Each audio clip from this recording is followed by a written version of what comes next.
அனைவருக்கும் வணக்கம். ஜூன் 19ஆம் தேதி நம்மை கண்ணீரில் ஆழ்த்தி மதியம் 1 மணிக்கு நடந்த பெரும் விமான விபத்தின் முதற்கட்ட விசாரணை தகவல் வெளிவந்து ஊடகங்கள் மூலமாக பரவிக்கொண்டிருக்கின்றன.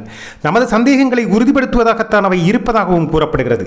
ஏர் இந்தியாவின் வளர்ச்சி அல்லது இந்தியாவின் வளர்ச்சி கண்களை பாதித்ததா, யார் கண்ணை உறுத்தியது என்ற கேள்விகள் எழும்போதும், இல்லை இயற்கையான விபத்து தானா என்ற சந்தேகங்கள் எழும்போதும் மக்கள் எப்போதும் இந்த தகவலை கூட ஒரு கேள்விக்குறியாகவே பார்க்கிறார்கள். உண்மையில் அப்படி சந்தேகங்கள் எழுவதற்கான காரணங்கள் என்னவாக இருக்கும் என்பதையும் சிறிதாக நாம் இந்த பதிவில் அலசுகிறோம். பாருங்கள், பார்ப்போம்.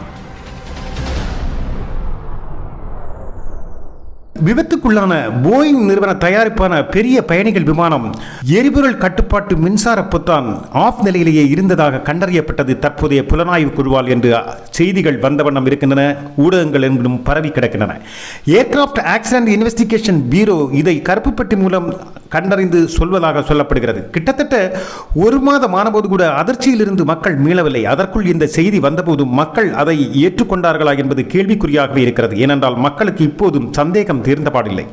அதற்கென்ன காரணம் என்றால், உலகில் வான்வழி போக்குவரத்தான விமான போக்குவரத்தை பல நாடுகளும் நாட்டு நிறுவனங்களும் லாப நோக்கில் எடுத்து செயல்படுத்திக் கொண்டிருக்கின்றன.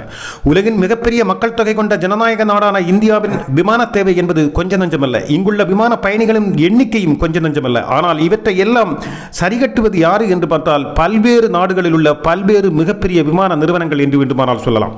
மத்திய கிழக்காசிய நாடுகளிலிருந்து, மத்திய அரபு நாடுகளிலிருந்து, ஐரோப்பிய நாடுகளில் உள்ள மிகப்பெரிய நிறுவனங்கள் தான் நமது விமான தேவைகளை பெரிதும் பூர்த்தி செய்கின்றன. லாபத்தை அள்ளி அள்ளி கொண்டு செல்கின்றன. அவர்களின் நிறுவனங்கள் தழை துவங்கிய போது இந்திய அரசின் ஏர் இந்திய நிறுவனமும் நாளொரு மேனியும் பொழுதொரு வண்ணமுமாக நஷ்டத்தில் அமிழ்ந்து கொண்டே போனது என்பதுதான் உண்மை. வளைகுடா நாடுகளில் ஏர் இந்தியா பயணச்சீட்டு பெற்ற பயணிகள் கடந்த காலங்களில் எல்லாம் பட்ட கஷ்டங்களை அவர்களை விசாரித்தால் தெரியும். திடீரென்று விமானங்கள் ரத்தாவதும், லெக்கேஜுகள் பயணிகளோடு வராமல் போய்விடுவதும், பயண கட்டணம் திடீரென உயர்வதும், விமானம் ரத்தானால் பயணிகளை கண்டுகொள்ளாமல் விட்டுவிடுவதும், சரியான பதில் சொல்லாமல் அங்கே இங்கே என்று அலைக்கழிப்பதும், எங்கு தங்குவது எங்கு காத்திருப்பது என்று தெரியாமல் அவர்கள் விழிபிதுங்கி நிற்பதும், எளிதாக பதில் சொல்லாமல் அதிகாரிகள் பொறுப்பற்று செயல்படுவதும், தாமதமாக விமானங்கள் புறப்படுவதும், விமான சேவைகளில் ஏற்பட்ட குளறுபடிகள் கொஞ்ச நஞ்சமல்ல. ஒருமுறை பயணச்சீட்டு எடுத்தவர்கள் மறுமுறை இதை நெருங்காமல் மற்ற விமான கம்பெனிகளை நெருங்கும் அளவு உள்ள எல்லா உதவிகளையும் ஏர் இந்தியாவின் நிர்வாகம் செய்து கொண்டிருந்தது என்று சொல்வார்கள். இது ஆட்சியாளர்களின் தலையீடா, நிர்வாக சீர்கேடா, ஊழலா, திறமையின்மையா என்பதெல்லாம் உங்களிடமே விட்டுவிடுகிறோம். ஆனால் திறமையின்மை என்று சொல்ல முடியாது. ஏனால் இந்தியர்களுக்கு இல்லாத திறமையா என்ன? ஆனால் இதில் வேறு என்ன காரணம் இருக்கக்கூடும் என்பதை உங்களுக்கே விட்டுவிடுகிறோம். ஆனால் ஒவ்வொரு ஆண்டும் நஷ்டக்கணக்கில் அதல பாதாளத்தில் மூழ்கிக் கொண்டிருந்த விமான நிறுவனத்திற்கு ஒவ்வொரு நிதியாண்டிலும் மக்களின் வரி பணத்திலிருந்து அள்ளி அள்ளி கொடுத்து அதை சரிகட்டி தூக்கி நிறுத்தியது ஆண்டு கொண்டிருந்த ஆட்சியாளர்கள். ஆட்சியும் காட்சியும் 2014 மாறிய போது மக்களின் வரிப்பணத்தை தின்று மட்டுமே வாழ்கின்ற, எந்த லாபமும் ஈட்டாத இந்த நிறுவனத்தின் உண்மைத்தன்மை என்ன, இது எப்படி செயல்படுகிறது என்பதை மிக நெருக்கமாக ஆராய ஆரம்பித்தார்கள் ஆட்சியாளர்கள். நிறுவனத்தில் உள்ள ஒட்டுண்ணிகளையும் மூட்டப்பூச்சிகளையும் களைந்து ஒயிட் வாஷ் பண்ண வேண்டிய நிர்பந்தம் அவர்களுக்கு புரிந்தது. ஆனால் பல தடங்கல்கள் யூனியன் வடிவிலும் மற்ற பல தலையீடுகளாலும் அவர்களை தடுத்தது. அரசின் கட்டுப்பாட்டில் இருக்கும் வரை அது சாத்தியம் இல்லை என்பதை உணர்ந்த ஆட்சியாளர்கள் இதற்கு புத்துயிர் கொடுக்க வேண்டும் என்றால் இதை தனியார் ஆக்கித்தான் ஆக வேண்டும் என்று முடிவெடுத்து முதலாக இந்தியாவில் விமான சேவையை துவங்கிய, அதானது இந்த நிறுவனத்தை முதலாக துவங்கிய டாடா குழுமத்திடமே திருப்பி ஒப்படைத்தது. உங்கள் பிள்ளையை உங்களிடம் ஒப்படைக்கிறோம், கொஞ்ச காலத்திற்கு நீங்கள் அதை சரியாக வளர்த்து எங்களிடம் கொடுங்கள் என்று கொடுத்து விட்டார்கள். நீண்ட இடைவெளிக்கு பின்பு திருப்பி கிடைத்த குழந்தையை உலகம் மெச்ச ஆளாக்க வேண்டும் என்ற ஆவலில் களமிறங்கியது டாடா குழுமம். ஏர் இந்தியாவின் வீழ்ச்சியில் மகிழ்ச்சி கொண்டிருந்த நிறுவனங்கள் சும்மா இருக்குமா என்ன? டாடா குழுமத்தின் திறமையை பற்றி அனைவருக்கும் தெரியும் என்பதால் ஏர் இந்தியா வளர்ந்துவிட்டால் தங்கள் வியாபாரமும் லாபமும் பாதிக்கும் என்பதை உணர்ந்தவர்கள் பல வழிகளில் பல சிக்கல்களை உருவாக்க முனைந்தார்கள். பயணிகளில் ஒரு கூட்டத்தை வைத்தே விளையாடி பார்த்தார்கள். யூனியன் என்ற பெயரில் உப்பு முதல் கற்பூரம் வரையிலும், ஊசி முதல் ராக்கெட் வரையிலும் தயாரித்து களம் கண்ட டாடா குழுமம் ஒவ்வொன்றாய் சமாளித்து முன்னேறிக் கொண்டே இருந்தது. அரசின் துணையுடனும் புது ரத்தம் பாய்ச்ச வேண்டும் என்ற முடிவுடன் சுமார் 570 விமானங்கள் வாங்க ஒப்பந்தம் போட்டது டாடா குழுமம். அதற்கு ஏற்ப அதை தாங்கிக் கொள்ளும் அளவுக்கு விமான நிலையங்களையும் நாடு முழுவதும் பல மாநிலங்களிலும் பெருக்கியது. அது மட்டுமல்ல, சென்னை விமான நிலையம் உட்பட நாட்டில் உள்ள மிக முக்கியமான விமான நிலையங்களை சர்வதேச விமான நிலைய மையங்களாக ஹப்பாக மாற்றுவதற்கு முடிவெடுத்து அதிலும் களமிறங்கினார்கள், விரிவாக்கம் செய்தார்கள், புதிய நவீன வசதிகளுடன் கூடிய புனரமைப்புகளையும் செய்தார்கள். ஹப் என்பது பல பிரதேசங்களில் உள்ள பயணிகளை ஒன்றிணைத்து ஒரு குறிப்பிட்ட நாட்டிற்கு எடுத்துச் செல்வது அல்லது குறிப்பிட்ட விமான நிலையத்திற்கு எடுத்துச் செல்லும் பெரிய மையமாக செயல்படுவது. இது தற்போது அரபு நாடுகள் இப்படி பயணிகளை எல்லாம் ஒன்றிணைத்து ஹப்பாக செயல்படுவதால் பயணச்சீட்டுகள், பயணிகளால் நடக்கும் வியாபாரங்கள் மூலமும் அதிக வருமானத்தை அவர்கள் பெறுகிறார்கள். இனி இந்தியாவும் அப்படிப்பட்ட பெரிய ஹப்புகள் கொண்ட பல விமான நிலையங்கள் உள்ள ஒரு பெரும் நாடாக மாறும் என்பதிலும் மாற்று கருத்தில்லை. அந்த அளவு முயற்சிகள் அவர்கள் மேற்கொண்டே இருந்தார்கள்.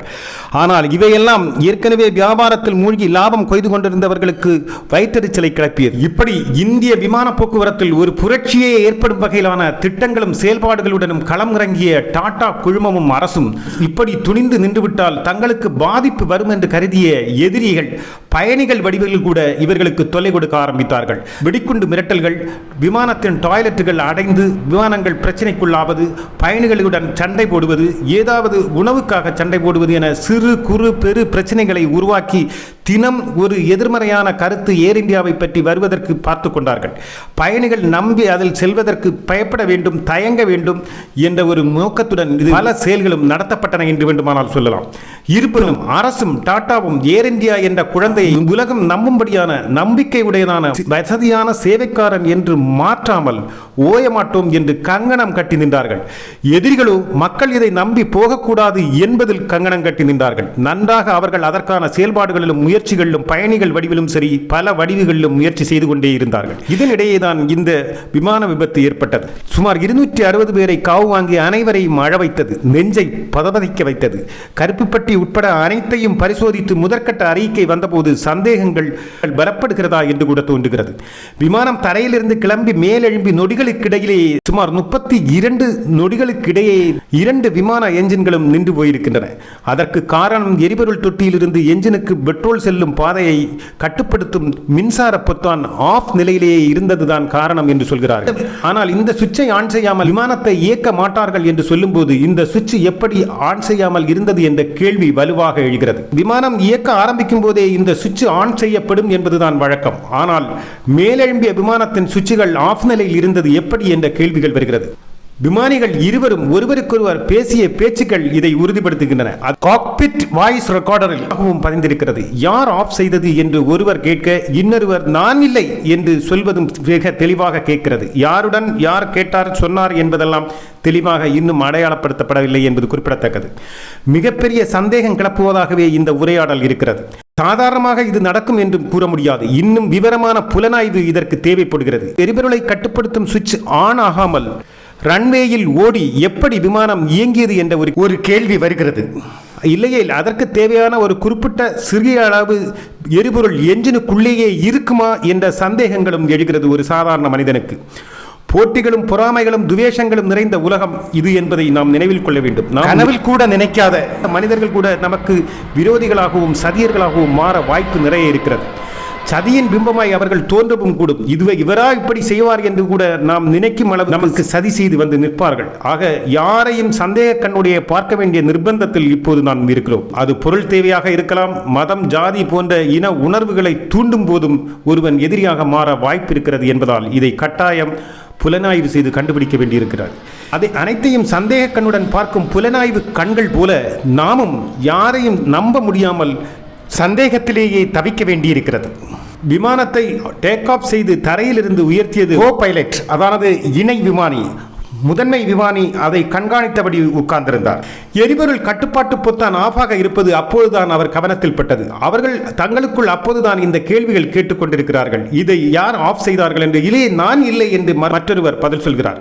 இருந்தாலும் உடனே துரிதமாக செயல்பட்டு அதை ஆன் செய்த போது என்ஜின் எரிபொருளின்றி ஏற்கனவே நின்று போயிருந்தது என்பதுதான் உண்மை.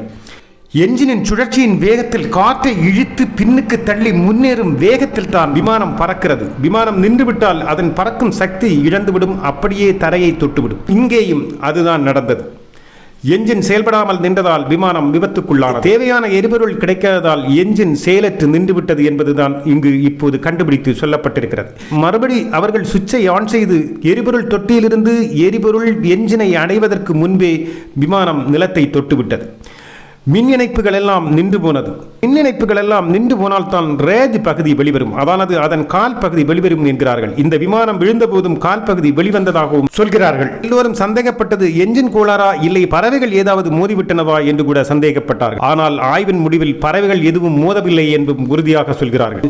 கிட்டத்தட்ட 235 பயணிகள் எக்கனாமிக் கிளாஸிலும் 15 பேர் பிசினஸ் கிளாஸிலும் 12 சேவையாளர்கள் பைலட் உட்பட 242 பேர் பயணித்ததில் ஒரே ஒரு நபரை தவிர 241 பேரும் மரணத்தை தழுவினார்கள். மட்டுமல்ல, இது விழுந்தது ஒரு மருத்துவக் கல்லூரியின் விடுதி என்பதால் அங்கு சாப்பிட்டுக் கொண்டிருந்த இளம் மருத்துவர்கள் 5 பேர் உட்பட நாட்டு மக்கள் உட்பட மொத்தமாக 260 பேரின் உயிரை இது குடித்தது. இந்த விபத்து 8000 மணி நேரம் விமானத்தை இயக்கி பழக்கமுள்ள முதன்மை விமானி, 3000 மணி நேரம் விமானத்தை இயக்கி பழக்கமுள்ள இணை விமானியும் இவர்கள் ஆன் செய்ய மறந்திருப்பார்கள் என்பதை ஏற்றுக்கொள்ள மனம் மறுப்பது என்னவோ உண்மைதான். ஒருவேளை இதற்குள் ஏதாவது உள்நோக்கங்களோ திட்டமிட்ட செயல்பாடுகளோ இருக்கிறதா என்பதை புலனாய்வு செய்து அறிய வேண்டியது காலத்தின் கட்டாயமும் நமது தேவையும் கூட. இதை இந்திய அரசு மிக நிதானமாகத்தான் இந்த செய்தியை கூட கையாண்டது. உலக பத்திரிகைகள் எல்லாம் இதை முதலாக வெளியிட்டு பரப்பிய போது கூட இந்திய பத்திரிகைகளும் இந்திய அரசும் மௌனம் காத்தன என்பதும், இந்திய அரசின் மௌனம் மிக தெளிவாக